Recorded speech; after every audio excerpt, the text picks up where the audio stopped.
রাফি হাসান, বয়স মাত্র 19 বছর, বগুড়ার শেরপুরে বড় হয়েছেন। স্বপ্ন দেখতেন একদিন ঢাকায় এসে অনেক বড় ব্যবসায়িক হবেন।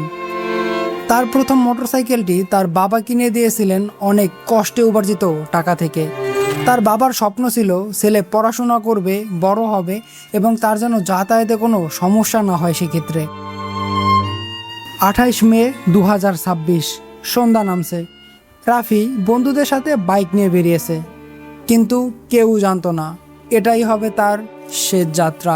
সেদিন শেরপুরের রাস্তায় একসাথে 3টি মোটরসাইকেল দুমড়ে মুচড়ে যায়, সাথে সাথে 2 জন মৃত্যুবরণ করে। সেই 2 জনের মধ্যে একজন ছিল রাফি।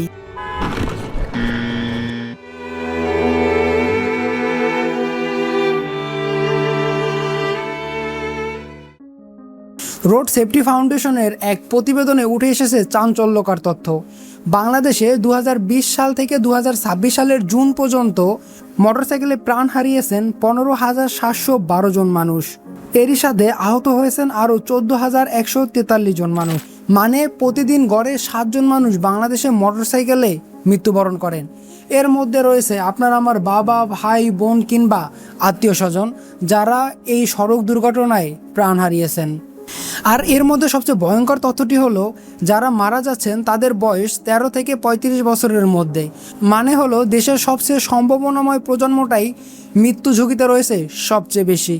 রোড সেফটি ফাউন্ডেশনের তথ্য মতে বাংলাদেশের 4 চাক্কার চেয়ে মোটরসাইকেলের প্রাণহানির সংখ্যা 30 গুণ বেশি। অথচ মানুষ মোটরসাইকেলের দিকে ঝুঁকছে, কারণ পাবলিক ট্রান্সপোর্টে এখনও যথেষ্ট উন্নত নয়। তাছাড়া গাদাগাদি, জ্যাম এবং গরম তো রয়েছেই। এছাড়া বাংলাদেশের ম্যাক্সিমাম বড় শহরের রাস্তাগুলোতে জ্যাম এতটাই প্রকট যে মোটরসাইকেলই একমাত্র স্বস্তির যানবাহন এবং মানুষ দ্রুত যাওয়ার জন্য মোটরসাইকেলকেই বেছে নেয়। দুর্ঘটনার ধরন বিশ্লেষণ করলে দেখা যায় প্রায় 22% মোটরসাইকেল দুর্ঘটনা ঘটে মুখোমুখি সংঘর্ষে, 34% দুর্ঘটনা ঘটে নিয়ন্ত্রণ হারিয়ে, আর বাকি দুর্ঘটনাগুলো ঘটে বিভিন্ন বড় যানবাহনের ধাক্কায়। পরিসংখ্যান বলছে মোটরসাইকেল আরোহীরা নিজেরাই দায়ী প্রায় 36% দুর্ঘটনার জন্য, কিন্তু 40% দুর্ঘটনা ঘটে কার্গো যানবাহনের ধাক্কায়, আর 13.5% দুর্ঘটনা ঘটে বড় বড় বাসগুলোর চাপায়, আর ছোটোখাটো দুর্ঘটনাগুলো ঘটে রিক্সা, সিএনজি কিংবা প্রাইভেট চালকের ভুলের কারণে।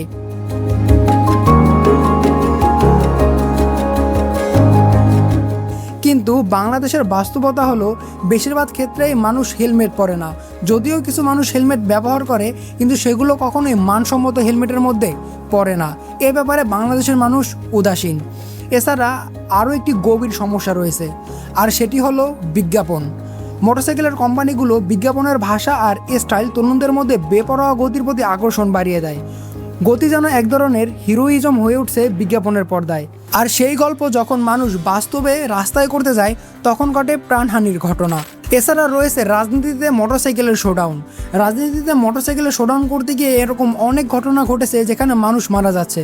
রাজনীতিতে এই অপসংস্কৃতিটা, মোটরসাইকেলের শোডাউনটা এখন পর্যন্ত কর্তৃপক্ষ কোনোভাবেই বন্ধ করতে পারতেছে না, যদিও এটার জন্য অনেক চেষ্টা করছে। কিন্তু দেখা যাচ্ছে বেশিরভাগ রাজনৈতিক শোডাউনে হেলমেট থাকে না, কিংবা দলীয় বিভিন্ন কার্যক্রম এবং স্লোগানের কারণে সেখানে একটি উত্তপ্ত পরিস্থিতি বিরাজ করে, আর সেখানেই ঘটে ভয়ঙ্কর দুর্ঘটনা।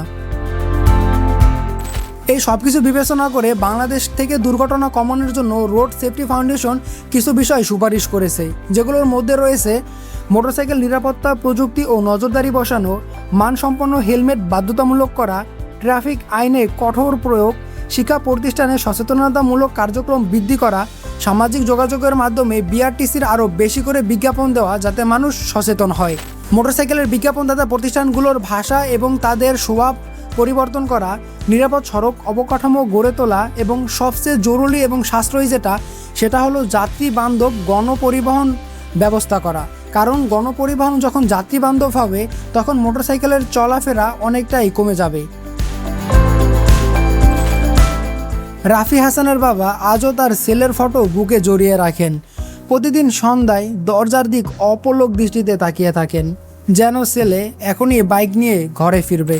কিন্তু রাফির বাবার অবুঝ মন এটা মানতে ব্যর্থ যে তার ছেলে আর কখনোই ফিরে আসবে না। প্রতি বছর হাজারো পরিবার একই ব্যথা বয়ে বেড়াচ্ছে। এই সংখ্যাগুলো শুধু পরিসংখ্যান নয়, এগুলো এক একটা পরিবারের ভাঙা স্বপ্ন, এক একটা ফাঁকা চেয়ার, আর এক এক করে ঝরে পড়া চোখের পানি। রাফির এই গল্প যেন আপনার পরিবারে ফুটে না ওঠে, সেজন্য পরের বার বাইকে ওঠার সময় ভালো একটি মানসম্মত হেলমেট নিয়ে নিন, গতি কমান এবং চারপাশের অবস্থা বিবেচনা করে বাইক চালান, কারণ একটা সিদ্ধান্ত হয়ে দাঁড়াতে পারে জীবন মৃত্যুর সীমারেখা। আজকের ভিডিওটা আপনাদের কেমন লাগলো অবশ্যই কমেন্ট করে জানাবেন। এছাড়া নতুন হলে চ্যানেলটি সাবস্ক্রাইব করতে পারেন। তাছাড়া আমরা কোন কোন বিষয় নিয়ে ভিডিও বানালে আপনাদের জন্য ভালো হবে বা কোন কোন ভিডিও আপনারা চাচ্ছেন সেটা অবশ্যই কমেন্ট করে বলে যাবেন। ধন্যবাদ।